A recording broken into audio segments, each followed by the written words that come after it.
Shinya Yamamoto asks, do you need short interval or sprint training in a triathlon? And he puts in parentheses, Ironman, question mark. I would say probably not. But notice I use the word probably. There's no play. Start with the no side of this question. The answer could be no, that never in an Ironman distance race are you going to sprint. If you do, there's something wrong. You're making a gigantic mistake. You're going to be on the bicycle for many, many hours. You could be on the bicycle for 4 or 5 hours, and you're not going to be doing any sprinting during that time. There's no reason to sprint. There's no reason to even go above your anaerobic threshold, which is when you start to breathe really hard, you get above FTP. There's no reason to do that either.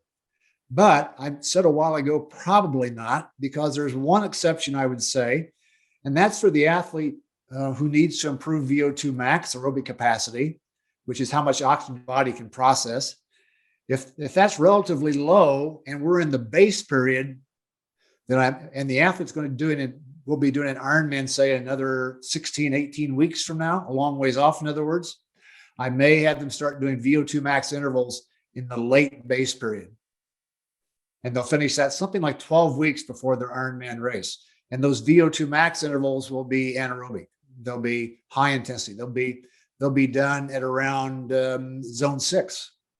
So we're getting up there pretty high now.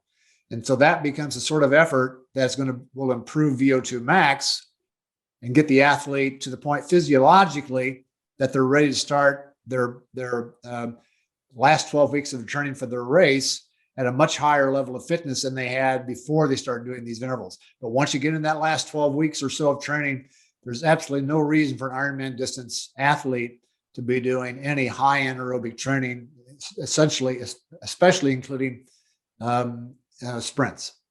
Dilipan.rag asks, what power do we need to consider while training? Normalized power or average power? Yeah, that's a good question. They're not the same thing. Average power is just as the name implies. Basically, your power meter, your power device, power meter reading device on your handlebars is taking a picture every 2 seconds or 3 seconds, whatever you've got it set up to do. It's taking a picture of all your data, including your power at that moment in time. And at the end of the ride, when you stop the workout, it goes back and it adds up all the pictures, if you will, and divides by the number of pictures, and that's your average power output. Real basic. Normalized power is much more complex than that. There's a long study that goes into, or not study, I'm sorry. There's a long formula that goes into determining what normalized power is. And essentially what it does, it takes your instantaneous power to the power of 4. So it multiplies itself, times itself 4 times, and creates this gigantic number, which means that every time you accelerate or ride hard, that number goes gigantically high also, whereas average power is just going up a little bit. Normalized power is going up hugely. Every time you accelerate, there's going to be a gigantic change in your normalized power. And what it does is it averages that out over a 30-second period, and then over the course of the entire workout, takes a look at what your normalized power was at the end of the session, which is almost always going to be higher than average power. It's extremely unusual to have them be exactly the same thing, although I've seen that happen. And it's even more unusual to have the average power above the normalized power. That is extremely rare. I've only seen that a couple of times with athletes I've coached. So what I would suggest you do is you look at normalized power, because it does a better job of reflecting what's going on metabolically. How much energy are you expending is given a much better reference point by normalized power than it is by average power, because the acceleration, anytime you accelerate, which is what increases normalized power, you also have an acceleration in calories being burned at a very high rate, much higher than what the average power reflects. So what normalized power is telling you is what's going on with your body in terms of how many calories am I burning.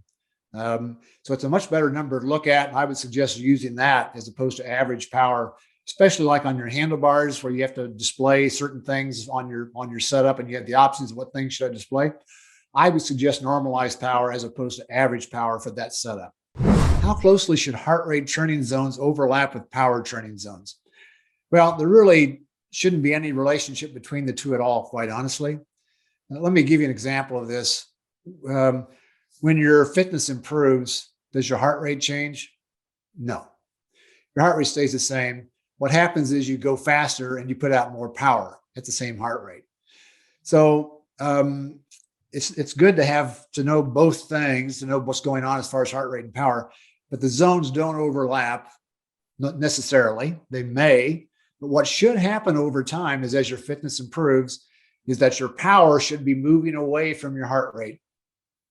Your heart rate zones should not change. They will stay the same. Your power zones will change because your FTP will rise. Your functional threshold heart rate isn't going to change. It's going to stay the same. So your zones are going to stay the same for heart rate. But your FTP, as we all know, increases with training. And since it's increasing, that means your zones are also changing. So the two zone systems are actually moving apart, which tells you, yeah, I'm becoming much more fit. Greg LeMond, some of you remember Greg LeMond from the 1980s, won the Tour de France. In fact, now the only American to ever win the Tour de France. He once said that somebody asked him about this whole idea of training and, does it ever get any easier? And he said, no, it never gets any easier. You just go faster. And that's exactly what's happening here. I've talked before about how heart rate reflects how you feel, the effort. That will never change. When you're going as hard as you can go, you're going as hard as you can go. But your power output will change. What we'd like to see is when you're going as hard as you can go, that you have a higher power number now than you did a month ago or 6 weeks ago. That's the thing you want to see happen. And that just simply is saying to you, my zone systems are moving apart from each other. And that's a very, very good thing. What will happen when your season comes to an end and you take some time off and you go through the whole winter thing and not really training very much and so forth, what will happen is your two zone systems will start moving back together again. They may even overlap. That just tells you I've lost power. I'm losing fitness. When you start training again, they'll start going apart again. So it's kind of interesting to see this happen, but realize that heart rate zones don't change while power zones do change.